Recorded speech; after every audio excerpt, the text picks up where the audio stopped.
이번 주 토요일부터 수련회죠. 제가 수련회를 꽤 많이 준비를 해봤습니다. 사실 목사님들 치고 수련회 준비 많이 안 해보신 목사님들이 거의 없을 거예요.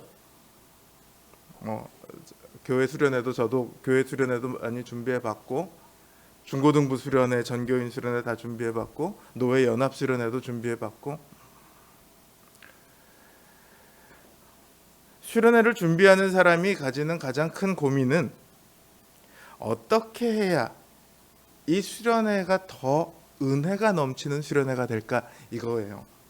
어떻게 해야 참석한 사람들이 더 많이 은혜를 받을까, 이게 가장 큰 고민입니다. 잘 놀고 재미있고 좋은 것 먹고 좋은 것 가고 이런 걸 아예 배제하진 않지만, 그런 것은요 사실 굳이 교회 수련회가 아니라도 얼마든지 할 수 있어요. 옛날에는 이런 거 교회에서밖에 못했습니다. 뭐 사회 커뮤니티 활동 이런 게 전혀 없으니까 교회에서 모든 문화 활동이 이루어졌어요.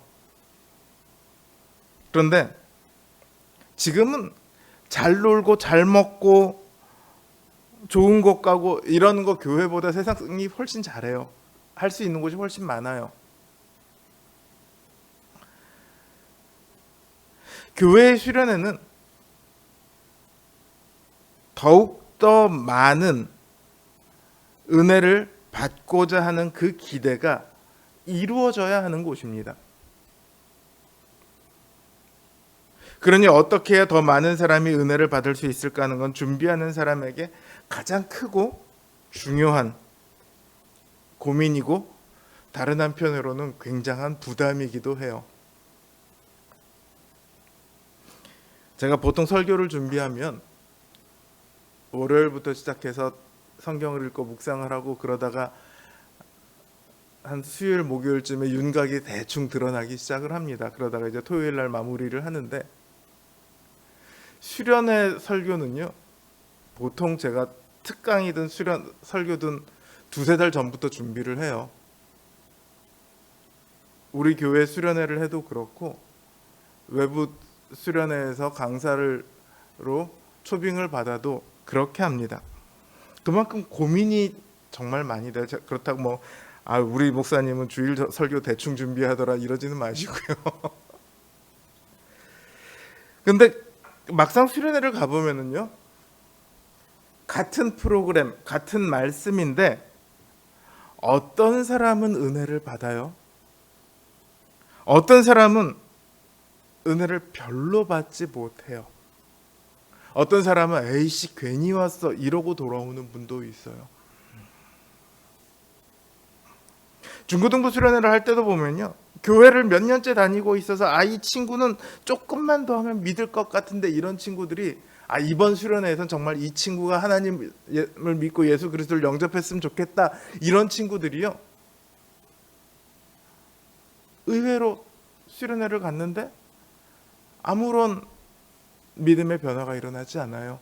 오히려 교회를 나오기 시작한 지 한 달밖에 안 된 친구가 그 수련회에서 예수님을 영접하고 믿음을 가지기 시작해요. 이게 뭐지? 분명히 그 앞에 말한 친구는 몇 년째 교회를 나오면서 성경 공부도 열심히 했어요. 주일학교 성경 공부도. 근데 정작 그 안에 믿음은 없어요. 근데 어떤 친구는 정말 이제 막 교회를 나와서, 뒤에 말한 친구는 이제 막 교회를 나와서 얼떨결에 친구 따라 교회에 왔던 친구예요. 근데 수련회에서 큰 은혜를 받고 믿음의 고백을 하더라는 거죠.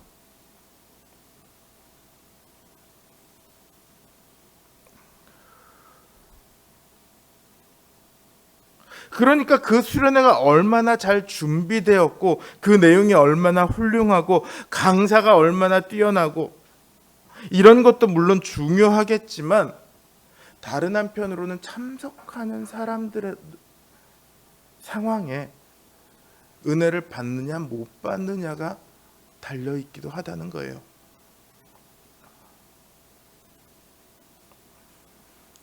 그 참석하는 사람의 상황에 따라 누군가는 은혜를 많이 받고 누군가는 은혜를 받지 못하기도 하게 되는 거죠.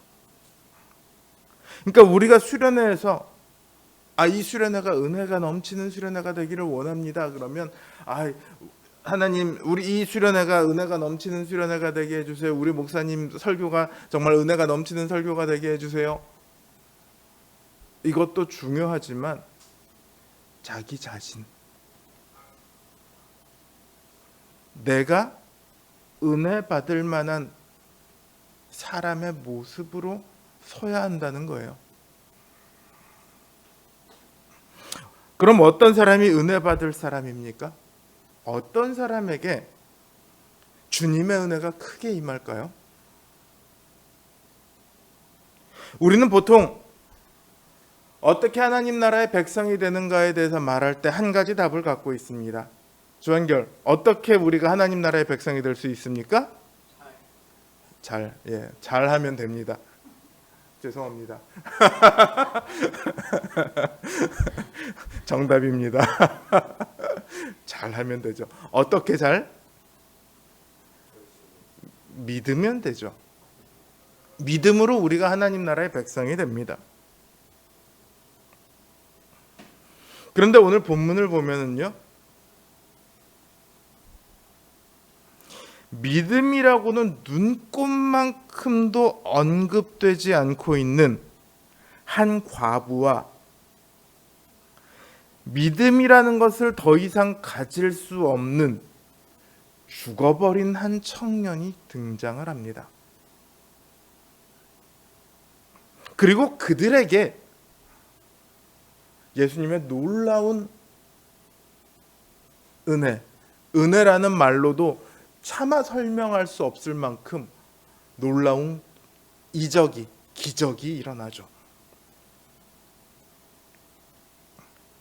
오늘 이 사람들의 이야기를 통해서 어떤 사람에게 은혜가 임하는가, 우리가 은혜를 받고자 한다면 우리는 어떤 모습으로 서야 할까, 여기 대해서 말씀을 나누고자 합니다. 예수님께서 나인성이라는 곳에 가셨다가 장례행렬을 만납니다. 수많은 사람들이 이 장례행렬을 따라 울고 있고 그 앞에는 상주인 과부가 걸어오고 있습니다. 세상 불효 중에 불효가 부모보다 먼저 가는 자식이라고 했는데, 이 죽은 청년은 외아들입니다. 거기다가 어머니는 남편도 없는 과부입니다. 의지할 곳이라고는 아들밖에 없는 그런 여인이죠.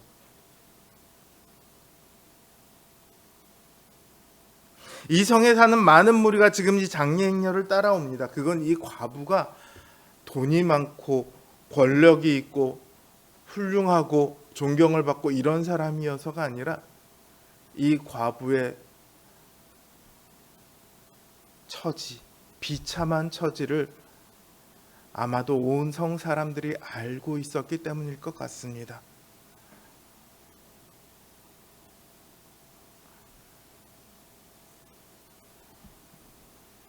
이 과부가 아마도 이 아들이 죽고 나면 자신의 몸 하나 어찌하지 못할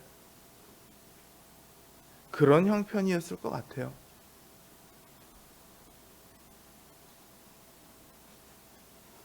이 여인의 눈물이 얼마나 앞을 가릴까요? 부모는 자식을 자기 마음에 묻는다고 했는데 외아들이에요. 자식이 돌아간 것도 가슴이 아픈데 자신의 내일이, 앞날이 칠흑 같은 암흑 속으로, 구덩이 속으로 떨어져 버렸습니다. 이제 어떻게 살아가야 할지 막막한 상황에 처해 버렸습니다. 그러니 내일에 대한 두려움과 자식을 잃은 그 슬픔과 이 모든 것이 이 여인을 지금 사로잡고 있을 거예요. 주님께서 그 여인을 보셨습니다. 우리 주님이 딱 보기만 해도 그 사람이 어떤 사람인지 아시는 분이잖아요. 이 여인의 상황이 어떤 상황인지 누구보다 잘 아셨을 거예요.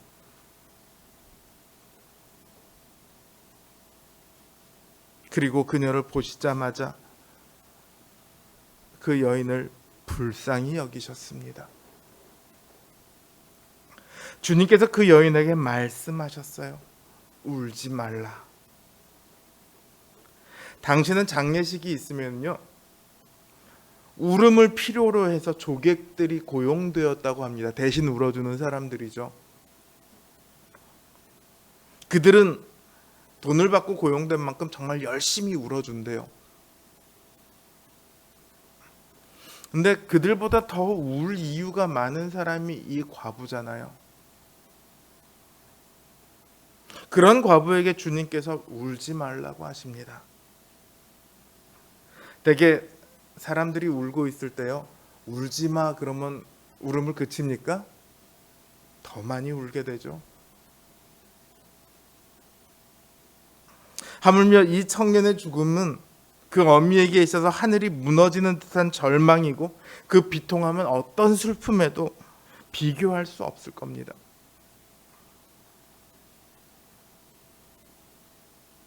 이 어미는 아마도 가슴을 쥐어뜯고 통곡하면서 그 장례 행렬을 따라갔을 것 같아요. 그런 과부에게 아무리 울지 말라고 한다고 해서 그 울음이 멈춰지겠습니까? 울지 말라고 하면 이제 울지 말아야겠다 이러고 눈물이 멈춰집니까? 근데 주님께서는 그 과부에게 울지 말라고 하십니다. 이건 상투적인 위로가 아닙니다. 주님께서 말씀하실 때는 그냥 형식적으로 빈말, 언제 밥 한 번 먹지 이런 식으로 말하지 않으세요. 주님께서 울지 말라고 하실 때는 그럴 만한 이유가 반드시 뒤따라옵니다. 주님은 말만 하시는 분이 아니시거든요. 주님은 그녀가 울지 않을 수 있는 이유를 만들어 주십니다. 그 관에 손을 대세요. 이건 놀랄 만한 사건입니다. 왜냐하면 율법은 시체를 부정한 것으로 여겨서 시체에 닿은 사람까지 부정한 것으로 여깁니다.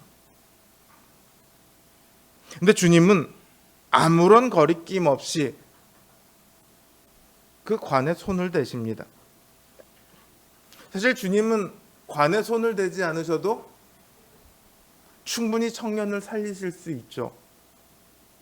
일어나라. 그 한마디로 얼마든지 살리실 수 있습니다.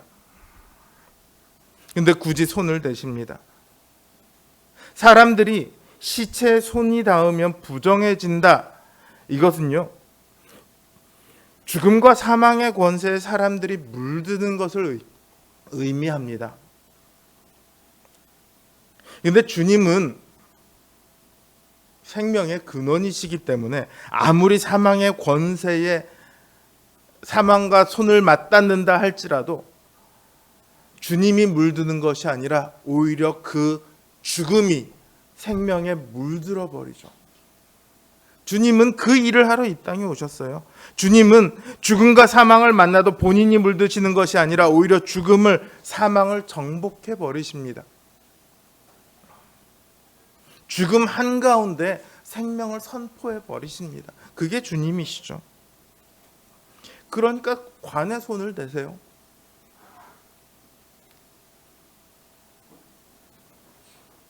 그리고는 말씀하십니다. 일어나 앉으라.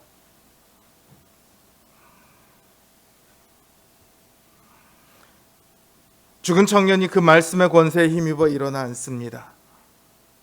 얼마나 놀랍습니까? 만약 여러분들이 그 현장에 있었다면 여러분들은 어떻게 반응하시겠어요? 환호하셨겠습니까? 비명을 질렀을까요?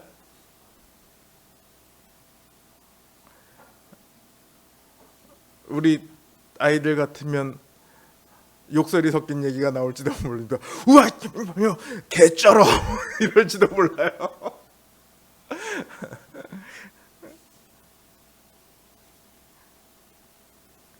말씀 한마디로 이미 죽어서 숨이 끊어진 청년을 다시 살리는 권세와 능력을 보게 되었을 때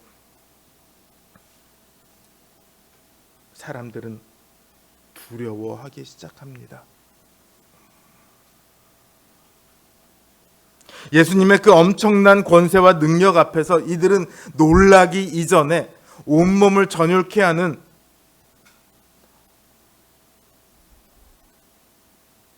일종의 두려움을 느끼게 된 겁니다. 공포를 느끼게 된 거죠. 너무 거대한 것을 보면 압도된다라고 하죠. 그 압도당하는 그 두려움을 이들은 가장 먼저 느꼈습니다. 그리고 그들은 이내 하나님을 찬송하기 시작합니다. 사람들은 늘 자기들이 무의식 속에서도 항상 두려워 떨어야만 했던 그 죽음을 굴복시키는 사람을 보았습니다. 그리고 그 일을 행하신 예수님의 권세와 능력이 하나님으로부터 왔으며 그분이 자신들을 위해 보내신 하나님께서 보내신 오리라 했던 그 선지자, 즉 메시아라는 것을 이들은 깨닫게 되었습니다. 주님을 선지자로 그리고 그 선지자를 보내신 하나님을 찬미하기 시작합니다. 하나님께서 이스라엘의 비참한 처지를 돌아보사 위대한 선지자를 보내셨다는 것이죠.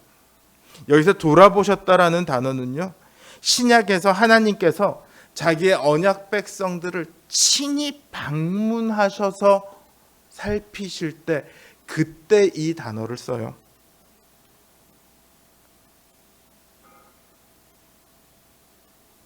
그러니까 하나님께서 이미 수백 년 전부터 우리와 관계가 끊어져 있고 하나님께서 우리에게 응답하지 않으셨는데 이제 드디어 하나님께서 우리를 찾아오셨구나. 이제 드디어 하나님께서 우리를 돌아보시는구나. 그 구원의 때가 마침내 드디어 다가왔음을 알게 되는 거예요. 주님께서 살린 것은 청년 한 사람입니다. 그런데 이제 살았다고 말하는 사람은 청년 한 사람이 아니죠.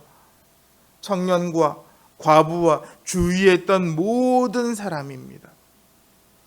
청년은 그야말로 죽음으로부터 살아났고 과부는 막막한 절망으로부터 그 애끓는 슬픔으로부터 벗어나 이제 살아나게 되었습니다. 그리고 수백 년 동안 하나님의 나라를 기다렸던 사람들도 이제나 저제나 혹시나 안 오는 것은 아닐까 한편으론 반신반의하며 기다렸던 사람들도 이제 드디어 우리에게 구원의 때가 왔구나. 우리가 이제 살아나게 되었구나. 그렇게 고백을 합니다. 이처럼 그 청년도 과부도 그들의 장례행렬에 동참했던 사람들도 모두가 다 하나님의 은혜 아래 서게 되었습니다. 이 일은 그야말로 예수 그리스도로 인해 일어난 일입니다. 이 청년이 살아나야 할 만한 어떤 행동을 보여준 적이 있습니까? 예수님한테 누가 와서 예수님, 저 청년이요 얼마나 착한지 몰라요. 태어나서부터 지금까지 죄는 한 번도 안 지었고요. 늘 다른 사람들을 사랑하고 돕고 헌신적인 사람이었어요. 그렇게 얘기해 줍니까? 예수님, 저 과부를 봐서라도 저 아들을 살려주시면 안 돼요? 저 과부가요, 없는 와중에도 사람들을 늘 돕던 사람이에요. 하나님 나라를 경건하게 기대하던 사람들이에요. 이런 장면이 있습니까?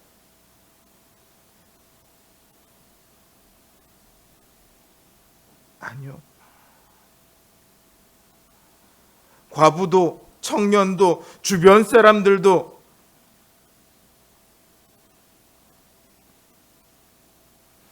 은혜 가운데 서게 된 그럴 만한 어떠한 이유도 따로 언급하고 있지 않습니다. 보여주고 있지 않아요. 오직 누가는 이 모든 일의 원인을 어디로 돌리고 있습니까? 예수 그리스도께로 돌리고 있어요. 예수 그리스도께서 그를 불쌍히 여기셨다.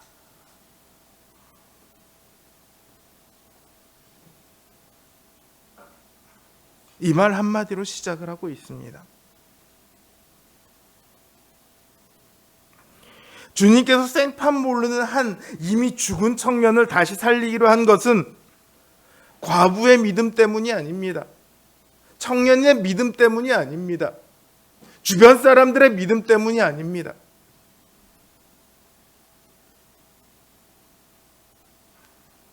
제가 예전에 마가복음에 보면 예수님께 한 중풍병자를 친구들이 지붕에서 이렇게 침상에 매달아서 내리는 장면이 있어요.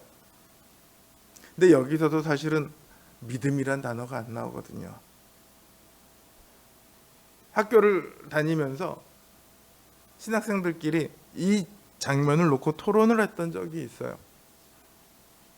이 중풍병자가 나음을 입은 이유가 뭐냐? 예수님이라면 이 친구를 낫게 해주실 거야 라고 했던 그 친구들의 믿음을 보고 이 사람을 구원한 것이냐? 아니면 아니다, 이 중풍병자가 친구들한테 예수님을 데리고 가달라고 했을 거다, 그 중풍병자의 믿음 때문이냐? 그것도 아니면 이 모두의 믿음 때문이냐? 이런 것을 가지고 토론했던 적이 있어요. 왜 그런 토론이 일어나냐면 은혜는 받을 만한 사람에게 주어진다라는 생각이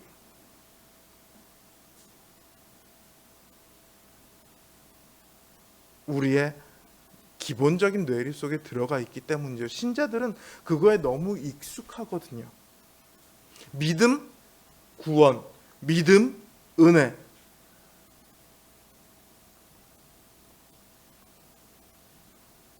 그런데요, 주님께서 행하신 수많은 기적들을 보다 보면요, 믿음과 아무런 상관없이 일어나는 그런 일들이 굉장히 많다는 것을 보게 됩니다.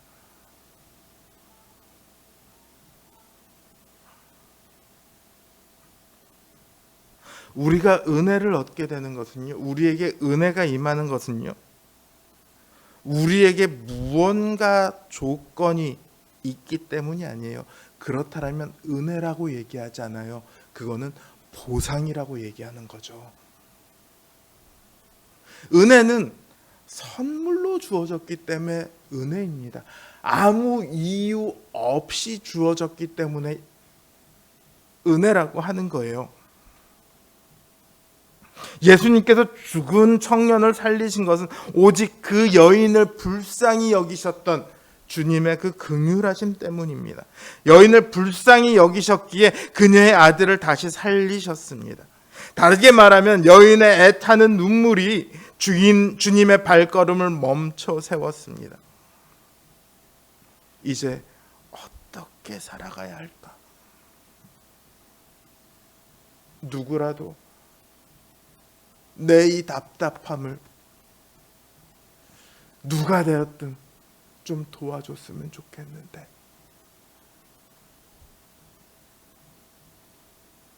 그게 기본적으로 이 눈물 안에 들어와 있는 거죠.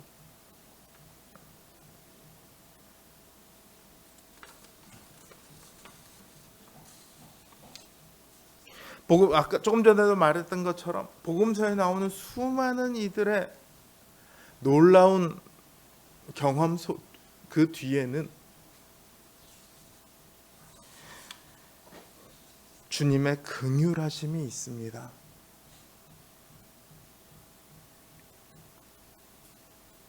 그 말은 주님의 놀라운 은혜를 경험한 사람들은요, 다 긍휼히 여김을 입을 만한 상황이었다는 거예요. 어떤 조건이 아니라 그들의 상황을 얘기하는 거예요. 오늘 본문에 나오는 여인은요, 아들이 죽어서 눈물을 흘리고 있습니다. 그리고 요한복음에는 오라비가 죽어서 눈물을 흘린 마르다와 마리아의 이야기도 있습니다. 자기의 딸이 죽어서 눈물을 흘린 야이로의 이야기도 있습니다. 귀신을 들려 고통받고 있는 사람이 있는가 하면 38년 동안 몸을 움직이지 못하고 절망 가운데 있던 베데스다 연못의 병자도 있습니다. 그렇다고 이 시대에 고통을 받던 모든 사람들이 다 은혜를 받은 것은 아닙니다. 그 고통에 벗어나기를 간절히 바라고 갈망한 사람들에게, 고통의 크기가 너무 커서 비명을 지를 만한 사람들에게 주님의 긍휼하심이 임했다는 것을 우리는 깨달아야 합니다.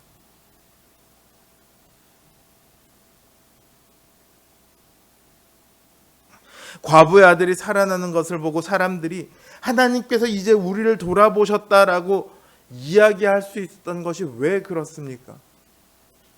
그들이 그동안 그만큼 하나님께서 보내실 선지자를 기다려왔기 때문입니다. 그 시간이 없었더라면 그들은 한 이상한 사람이 와서 청년을 일으키는 깜짝 놀랄 만한 그 일을 보았을 뿐이에요. 거기서 끝나는 거예요. 야, 너 봤어? 와, 웬 사람이 지나가다가 죽은 청년을 살리는 거야. 와, 완전히 대박. 깜짝 놀랐지 뭐야. 여기서 끝나는 거예요. 그런데 이들은 어떻게 이야기합니까? 하나님께서 드디어 우리를 돌아보시는구나. 하나님께서 보내시겠다고 했던 그 선지자가 드디어 왔구나. 이렇게 이야기할 수 있었던 것은요, 그들이 그만큼 하나님 나라를 기다려왔기 때문입니다. 은혜는요, 분명히 이유 없이 주어지는 하나님의 선물이지만 바라는 자들에게 주어진다는 것을 우리는 알아야 합니다. 똑같은 일을 경험하고도 바라지 않던 사람은 그것이 은혜인 줄 모릅니다. 우리가 매일매일을 평범한 오늘 매일매일을 살아갑니다. 그렇죠? 그 속에서 차이가 나봤자 뭐 얼마나 차이가 나겠습니까? 그런데 오늘의 이 평범한 오늘이요, 불과 2년 전만 해도요, 좀 어서 왔으면 좋겠어 했던 날이라는 것을 우리는 이제는 알고 있어요. 이 평범한 날이라는 것이 결코 사실은 평범하지 않다는 것을, 그것도 굉장히 특별하다는 것을 우리는 이 코로나 기간 동안 배우게 되었죠. 야, 이게 그렇게 소중한 날들이구나. 그걸 배웠어요. 코로나 오기 전에 우리가 그걸 알 수 있었을까요? 그 전에는 병자들이나 그야말로 재산상의 손실로 신용불량이 되어서 더 이상 아무것도 할 수 없는 사람이나 정말로 인생의 절박한 상황에 닥친 사람들에게, 그런 사람들에게나 이 평범한 삶은 바라고 바라는 소망이었던 거죠.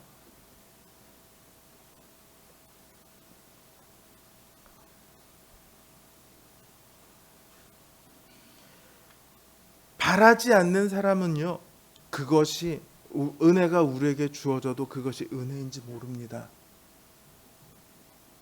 예수님의 때에 하나님 나라를 바라지 않던 자들은요, 똑같은 예수님의 말씀을 듣고도, 똑같이 예수님의 이적들을 경험하고도 어떻게 하면 예수님을 죽일까를 고민합니다.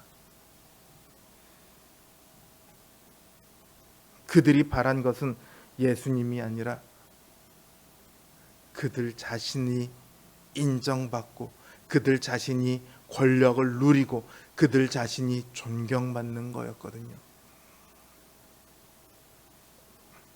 그래서 그들은 하나님의 은혜에 들어가지 못했습니다. 오직 하나님 나라를, 하나님의 돌보심을, 하나님의 은혜를 갈망했던 사람만이 하나님의 은혜에 들어가 기뻐하며 하나님을 찬미할 수 있었습니다. 오늘 우리가 교회의 일원이 되어 예배를 드릴 수 있는 것은요, 우리가 하나님 나라를 바랐기 때문입니다. 똑같이 어두움에 있었을 때에 그 어두움에 빛이 비추었을 때 그 빛을 따라 나아가기를 원한 사람만이 하나님 나라의 백성이 됩니다.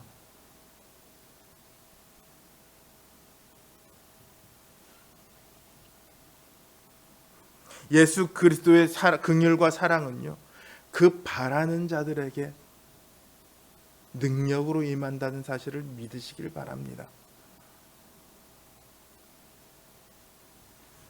주님께서는 죽은 자를 향해 청년아 이렇게 부르십니다. 죽은 자는 들을 수 없죠. 죽은 자는 일어날 수 없죠. 그럼에도 주님께서는 죽은 자를 향해 청년아 부르십니다. 그때에 그 부르심을 듣고 죽었던 청년이 일어납니다. 오늘 주님께서 우리를 부르고 계십니다. 그 주님의 부르심에 응답할 수 있는 것은 주님을 찾는 사람들 뿐입니다. 주님을 갈망하는 사람뿐입니다.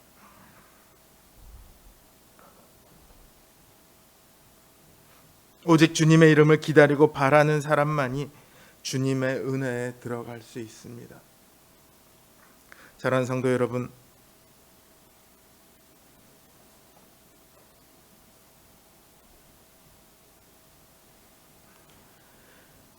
그 하나님의 은혜를 바라시길 바랍니다.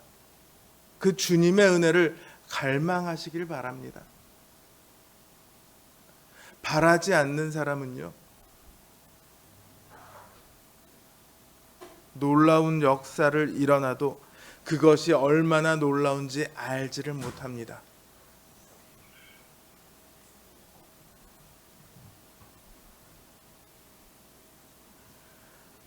우리가 주님의 이름을 부를 때에, 하나님의 은혜를 갈망할 때에 하나님께서는 그 우리의 부르심을 은혜로 응답하십니다. 그 사실을 믿으시길 바랍니다. 이제 우리 삶 가운데 늘 하나님을 갈망하는 그 갈망이 있기를 원합니다. 특별히 이번 주에 전교인 수련회가 있습니다. 이 수련회를 통해 맛있는 고기 먹으러 가는 거 아니지 않습니까? 더 맛있는 고기 얼마든지 많이 팝니다. 수련회 가려고 회비 내고 헌금 내고 한 돈이면 얼마든지 가서 비싼 맛있는 소고기 먹을 수 있습니다. 재밌으려면 한결이 한빈이는 PC방 보내주면 정말 재밌게 잘 놀아요.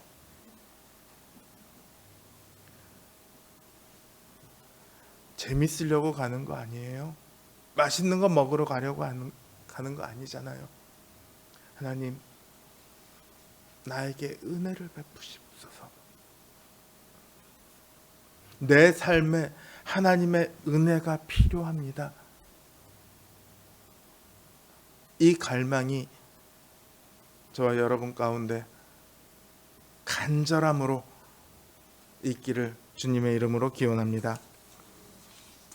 준비하신